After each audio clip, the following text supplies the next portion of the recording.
First tonight, Natasha Souza sees family as a many-layered community. She is a nurse, a wife, and the mother of a son and daughter. Her family lives with her twin sister and that sister's family. Now, her work family is the community at Scarborough Terrace, a senior living residence in Scarborough. Recently, something rather unusual happened when her workplace became home. Scarborough Terrace, home to about 54 seniors, has so far avoided any cases of COVID. Natasha Souza has worked here for nearly a decade and is a certified residential medication aide and a personal support specialist leader in the memory care unit. You're with them year in and year out. Do they feel a bit like family to you? Yes, absolutely.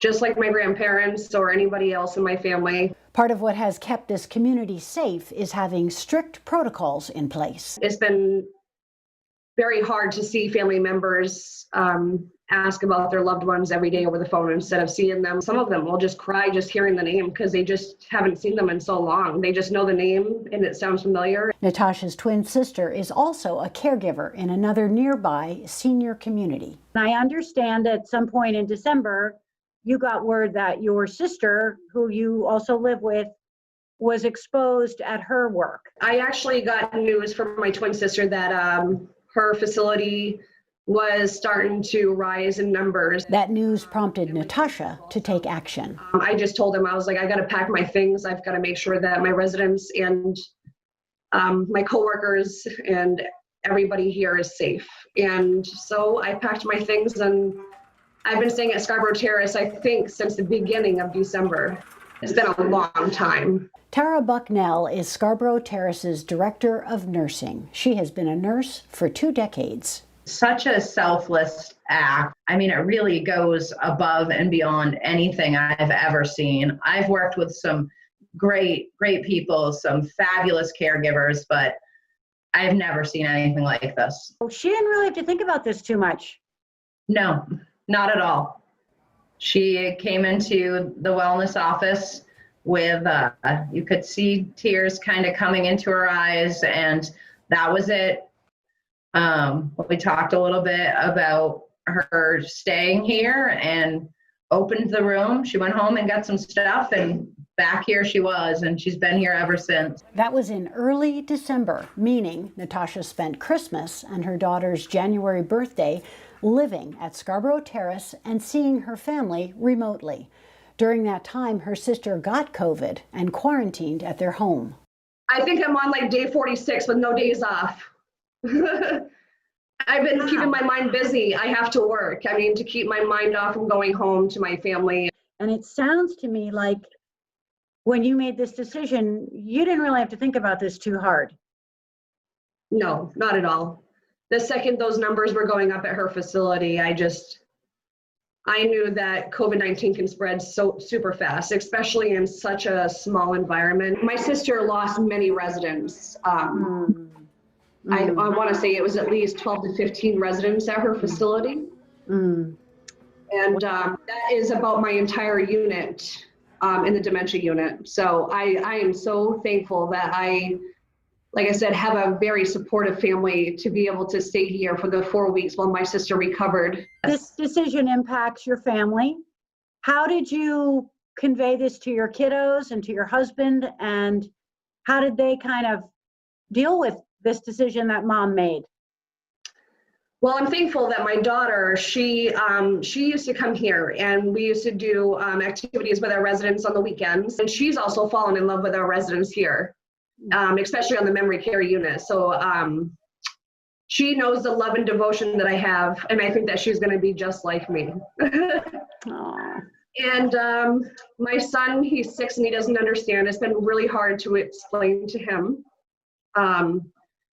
Just 2 nights ago, he was telling me that the only person that he can love and hug and talk to right now is Daddy, which broke my heart. But I'm getting through it. I'm gonna be able to go home soon, so. One of Natasha's residents in her unit is Sally Boardman. Sally's husband Dick used to visit every day. That all had to stop when the pandemic set in. Natasha has been with her every step of the way, and the relationship that she has with Dick and Sally both is just, it's amazing to watch.